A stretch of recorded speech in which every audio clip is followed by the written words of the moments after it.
अस्सलाम वालेकुम दोस्तों, कैसे हैं आप? मैं हूं अदनान हुसैन। आप देख रहे हैं रिपोर्टर्स इनसाइड। नवाज शरीफ ने वजारत उज़्मा की दौड़ से अपने आप को निकाल दिया है। उन्होंने अपने छोटे भाई शहबाज शरीफ को नामजद किया है, लेकिन अब तज्जियाकार और बाकायदा जो साजिशी कहानियां फैलाते हैं, उन्होंने कहना शुरू कर दिया कि नवाज शरीफ की सियासत खत्म हो गई है। लेकिन इस फैसले के बाद जो नवाज शरीफ ने किया, जिसका ऐलान किया गया, शहबाज शरीफ साहब वजीर आजम होंगे विफाक में, मरियम नवाज वजारत आला की उम्मीदवार हैं, वो वजीर आला होंगी पंजाब में। लेकिन नवाज शरीफ का रोल क्या होगा, नवाज शरीफ का किरदार क्या होगा? मरियम नवाज ने अब बड़ा बयान जारी कर दिया है। मरियम नवाज ने वो तमाम जो सवालात उठाए जा रहे थे, खदशात जाहिर किए जा रहे थे कि शायद नवाज शरीफ की सियासत खत्म हो गई है, वो कौन सा बड़ा ओहदा है जो नवाज शरीफ को मिलने वाला है, इस वीडियो में मैं आप दोस्तों को बताने वाला हूं। लेकिन सबसे पहले बात हो जाए, इमरान खान ने जो इंतखाबात के बाद पहला फैसला किया, वो फैसला था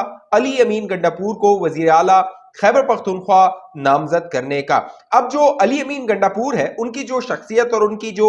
मशहूर जिस हवाले से वो है, वो उनकी जबान है। जिस तरह की वो जबान इस्तेमाल करते हैं, चाहे अपने मुखालिफिन के खिलाफ हो या फिर खवातीन के खिलाफ हो। अब उनका बतौर वजीर आला तहरीक इंसाफ का उम्मीदवार होना और बतौर वजीर आला उनका खैबर पख्तूनख्वा की हुक्मरानी संभालना एक बड़ा सवाल है। इमरान खान की फैसला साजी पर भी सवाल है। और अगर अली अमीन गंडापुर वजीर आला बन जाते हैं तो फिर जो मामलात होंगे वो कैसे आगे बढ़ाए जाएंगे। अब अली अमीन गंडापुर 9 मई को जो बलवे किए गए थे, फौज पर हमले किए गए थे तहरीक इंसाफ की जानिब से, उसके बाद से वो रुपोश थे और रुपोश रहते हुए अली अमीन गंडापुर ने ये जो इंतखाबात थे उसमें हिस्सा लिया था। अली अमीन गंडापुर के बारे में जो इंतखाबात है, उनसे पहले ये खबरें आ रही थी कि वो वजारत आला के उम्मीदवार हो सकते हैं, इसीलिए उन्हें खैबर पख्तूनख्वा की सूबाई असेंबली का इलेक्शन लड़वाया गया था। इससे पहले जो अली अमीन गंडापुर थे, साबका इंतखाबात में वो विफाक में जो है वो खिदमात अंजाम दे रहे थे, इमरान खान के साथ वो काबीना में शामिल थे और उनकी जो जबान दराजी हुआ करती थी। अब जो वजारत आला का मनसब उन्हें मिला है, उसके पीछे उनकी जबान का भी किरदार है। वो खवातीन के हवाले से और खास तौर पर मरियम नवाज शरीफ के हवाले से जो गुफ्तगू किया करते थे, कोई भी ज़ी-शऊर आदमी, कोई भी शख्स जो थोड़ी सी भी इखलाकियात रखता है, वो ऐसी जबान जो अली अमीन गंडापुर मरियम नवाज के खिलाफ इस्तेमाल किया करते थे, उसकी मजम्मत किए बगैर नहीं रह सकता। अब मामला यह है कि जो अली अमीन गंडापुर है, वो एक तो इश्तिहारी है और एक मतलूब है। अब खबरें ये आ रही हैं कि बाकायदा अली अमीन गंडापुर की गिरफ्तारी के हवाले से जो इदारे हैं, उन्होंने काम शुरू कर दिया है, कार्रवाई शुरू कर दी है। और न सिर्फ अली अमीन गंडापुर गिरफ्तार होगा, बल्कि तहरीक इंसाफ के वो तमाम रूपोश अरकान जिन्होंने रूपोशी में इंतखाबात लड़े, इंतखाब में हिस्सा लिया और वो जीत भी गए, वो शायद जो अपनी असम्बली की मेंबरशिप का हल्फ है वो ना उठा पाए। अब मामला ये हुआ है कि आम इंतखाबात 2024 में रुकन असेंबली मुंतखब होने वाले 9 मई के इश्तिहारियों की गिरफ्तारी के लिए हिकमत अमली तश्कील दे दी गई है। 9 मई के मुकदमात में मतलूब इश्तिहारियों को कटहरे में लाने के लिए कार्रवाइयां तेज की जा रही हैं। मुकदमात में मुलव्विस 22 इश्तिहारी रहनुमा 282 रुकन ताहाल इंतहाई मतलूब हैं। हालिया इलेक्शन के कामयाब उम्मीदवार मियां असलम इकबाल, अली अमीन गंडापुर, इम्तियाज शेख 9 मई के वाकयात में मतलूब है। दाऊद पुलिस को मतलूब है। अदालत की जानिब से इन्हें इश्तिहारी करार दिया गया है।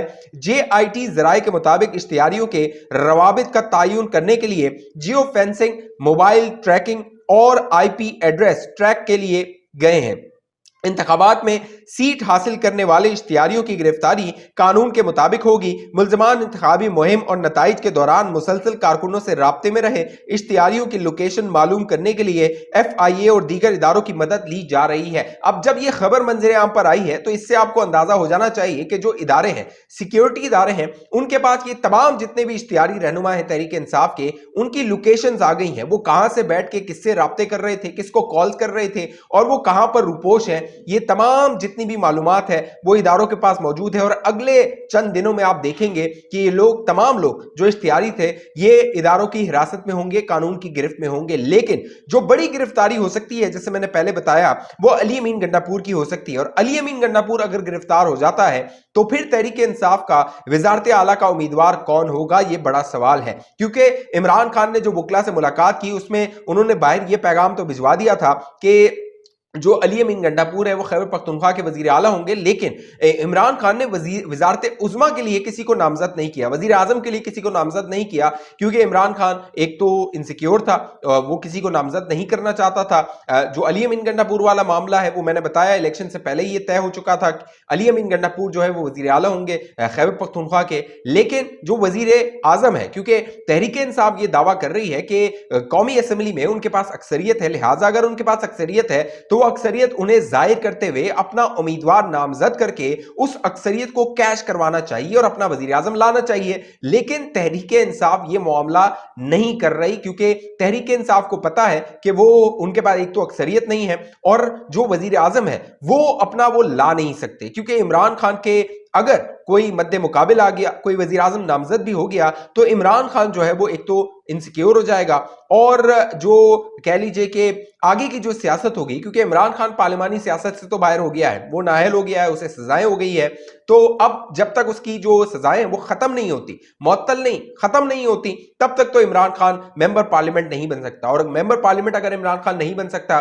تو پھر وہ وزیر اعظم بھی نہیں بن سکتا، لہٰذا عمران خان جو ہے وہ کسی نہیں چاہے گا کہ کوئی اور اس کے مد مقابل ہو، اس کے ہم پلرا کوئی جو وزیر اعظم کا امیدوار بنے۔ ساتھ ساتھ یہ جو علی امین گنڈاپور ہے، آنے والے دنوں میں ہو سکتا ہے کہ جو معاملات ہیں وہ خراب ہوں اور علی امین گنڈاپور اس کا باعث بنے، کیونکہ اگر علی امین گنڈاپور کی جان چھٹ جاتی ہے، اداروں کے ساتھ معاملات طے ہو جاتے ہیں، اسٹیبلشمنٹ علی امین گنڈاپور کو چند شرائط کے ساتھ قبول کر لیتی ہے اور وزیر اعلیٰ بننے دیتی ہے، تو پھر آنے والے دنوں میں جب حکومت سازی کے مراحل پورے ہو جائیں گے تو بڑے بڑے جو کہہ لیجئے کانفرنسز ہوتی ہیں، میٹنگز ہوتی ہیں، ان میں تمام جو وزیر اعلیٰ ہوتے ہیں چاروں صوبوں کے وہ شامل ہوا کرتے ہیں۔ اب علی امین گنڈاپور کس منہ سے اس اجلاس میں بیٹھے گا جہاں پہ پنجاب کی وزیر اعلیٰ مریم نواز بھی موجود ہوں گی، اور وہ جو علی امین گنڈاپور کے بیانات ہیں وہ جو مریم نواز ہے وہ کس طرح ان کو لیں گی، کیونکہ ممکن ہے کہ جو علی امین گنڈاپور اور مریم نواز ہے ان کے درمیان کوئی لڑائی ہو، کوئی تلخی ہو، کیونکہ ماضی کے جو جس طرح کے ذاتی نوعیت کے اور ذاتی شخصیت پر حملہ کرنے والے بیانات ہیں علی امین گنڈاپور کے، وہ ناقابل قبول ہے اور ان کو برداشت نہیں کیا جا سکتا۔ تو علی امین گنڈاپور اور جو مریم نواز صاحبہ ہیں ان کے حوالے سے آنے والے دنوں میں بڑی دلچسپ صورتحال ہوگی، جب دونوں اگر وزیر اعلیٰ مریم نواز تو بن جائیں گی، علی امین گنڈاپور بن گئے تو ان کا آمنا سامنا کیسے ہوگا۔ اب معاملہ یہ ہے کہ جو نواز شریف صاحب ہیں، جیسے میں نے پہلے بتایا، ان کے بارے میں چند لوگوں نے یہ پھیلانا شروع کر دیا کہ نواز شریف کی سیاست ختم ہو گئی ہے۔ الیکشن سے پہلے بھی یہ تاثر دیا جا رہا تھا کہ نواز شریف اگلے وزیر اعظم نہیں ہوں گے، اور نواز شریف بار بار کہہ رہے تھے کہ ہمیں 2/3 اکثریت دی جائے یا پھر سادہ اکثریت دی جائے تاکہ جو نون لیگ ہے وہ اپنا وزیر اعظم بنا سکے۔ اب جو شہباز شریف صاحب وزیر اعظم بنیں گے تو وہ اتحادیوں کی بیساکھیوں پر ہوں گے، جس طرح عمران خان کی حکومت تھی وہ اتحادیوں کی بیساکھیوں پر تھی۔ جب وہ اتحادیوں کی بیساکھیاں جنرل باجوہ نے کھینچ لی تو عمران خان گر گیا۔ اسی طرح اب جو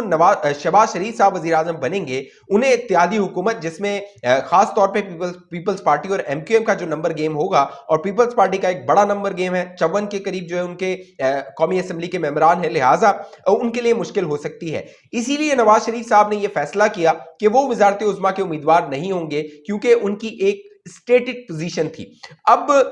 جب یہ خبریں اور تجزیے پھیلانا شروع کیے کہ نواز شریف کی سیاست ختم ہو گئی ہے، تو مریم نواز نے ان لوگوں کو اب جواب دیا ہے۔ مریم نواز نے باقاعدہ ٹویٹ کیا ہے، اور مریم نواز نے اپنے ٹویٹ میں لکھا، وزارت عظمیٰ کا عہدہ قبول نہ کرنے کا مطلب اگر یہ عکس کیا جا رہا ہے کہ نواز شریف سیاست سے کنارہ کش ہو رہے ہیں تو اس میں کوئی سچائی نہیں۔ اگلے 5 سال وہ نہ صرف بھرپور سیاست کریں گے بلکہ وفاق و پنجاب میں اپنی حکومتوں کی سرپرستی کریں گے انشاءاللہ۔ نواز شریف کی تینوں حکومتوں میں عوام نے واضح اکثریت دی تھی، اور یہ بات وہ انتخابی تقاریر میں بھی واضح کر چکے ہیں کہ وہ کسی مخلوط حکومت کا حصہ نہیں بنیں گے۔ جو لوگ نواز شریف کے مزاج سے واقف ہیں انہیں نواز شریف کے اصولی موقف کا پتہ ہے۔ شہباز شریف اور میں ان کے سپاہی ہیں، ان کے حکم کے پابند ہیں اور ان کی سربراہی اور نگرانی میں کام کریں گے۔ انشاءاللہ ہمیں کامیابی عطا فرمائے، اللہ ہمیں کامیابی عطا فرمائے، آمین۔ یہ مریم نواز صاحبہ نے ट्वीट किया। तो इससे वाज़ेह हो जाता है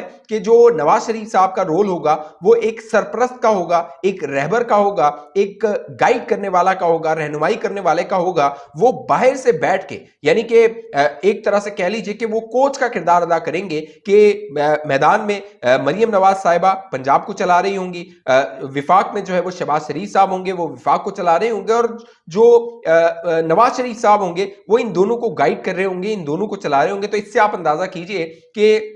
वो नवाज शरीफ जो सिर्फ विफाक में बैठा होता, अब उसके पास कितना बड़ा रोल आ गया है, कितना वसी रोल आ गया है कि वो बाहर बैठ के भी पूरी सियासत को कंट्रोल कर रहा होगा। तो मरियम नवाज साहिबा ने भी कह दिया है कि नवाज शरीफ जो है वो सियासत खत्म नहीं होने वाली, बल्कि नवाज शरीफ की एक सियासत का नया रुख जो है वो अब शुरू हो गया है। साथ साथ चंद ऐसे लोग थे, चंद ऐसे जर्नैल थे और चंद ऐसे जजेस थे जो कि नवाज शरीफ की सियासत को खत्म करना चाहते थे, और चंद जो सुप्रीम कोर्ट के जजेस थे उनमें जस्टिस एजाजुल अहसन का जो नाम है वो काबिल जिक्र नाम है, क्योंकि जस्टिस एजाजुल अहसन ने पानामा केस के दौरान जो किरदार अदा किया था और जिस तरह वो एहतसाब अदालतों के जजों को बुलाकर कहते थे कि नवाज शरीफ को जो है वो इतनी सजा देनी है, इतनी सजा देनी है। हालांकि वो जो अरशद मलिक जज था वो तो कहता रह गया कि नवाज शरीफ की इतनी सजा बनती नहीं है, लेकिन जो वज़िद था जस्टिस एजाजुल अहसन की इतनी सजा देनी है। जस्टिस एजाजुल अहसन इस्तीफा देके चले गए हैं, लेकिन जो मौजूदा सिनेरियो सूरत हाल बनी है शायद उसमें जस्टिस एजाजुल अहसन को अफसोस होता होगा कि उन्होंने इस्तीफा इतना जल्दी क्यों दे दिया, क्योंकि जस्टिस एजाजुल अहसन वो जज थे जो अक्टूबर 2024 में अगले चीफ जस्टिस काजी फाइज ईसा के बाद बनने वाले थे। अगर जस्टिस एजाजुल अहसन अब भी सुप्रीम कोर्ट में होते और वो इस्तीफा न देते तो इमरान का जो एक खेल था, एक खेल बनाया गया था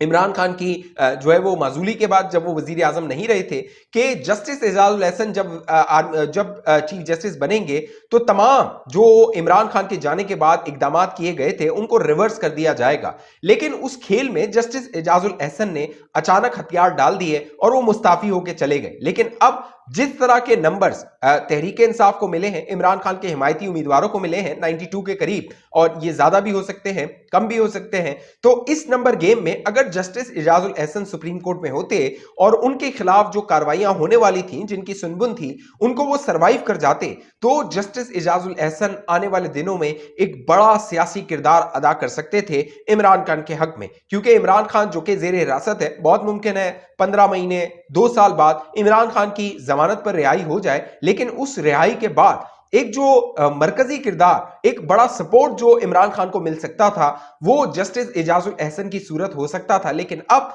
जस्टिस एजाजुल अहसन हथियार डाल के भाग गए हैं, मैदान छोड़ के भाग गए हैं इस्तीफा देके, लिहाजा जस्टिस एजाजुल अहसन को अब ये अफसोस होता होगा घर में बैठ के कि शायद वो इसी खेल का हिस्सा रहते तो बहुत मुमकिन है कि वो जो अपने कार्ड थे, वो जो सुप्रीम कोर्ट में बैठ के सियासत कर रहे थे और सियासी किरदार अदा कर रहे थे, उसको वो आगे बढ़ा सकते थे। अब मामला ये है कि जो सियासत है वो नया रुख इख्तियार कर रही है, क्या रुख इख्तियार करेगी हम आपको बताते रहेंगे। अब तक ये चैनल आपने सब्सक्राइब नहीं किया, जरूर सब्सक्राइब कीजिए, साथ घंटी का निशान है उसको लाजमी दबाइए, फेसबुक पे देखने वाले दोस्त पेज को लाइक फॉलो करके इस वीडियो को लाजमी शेयर कीजिए। अगली वीडियो तक मुझे इजाजत दीजिए, अपना ख्याल रखिएगा। पाकिस्तान जिंदाबाद।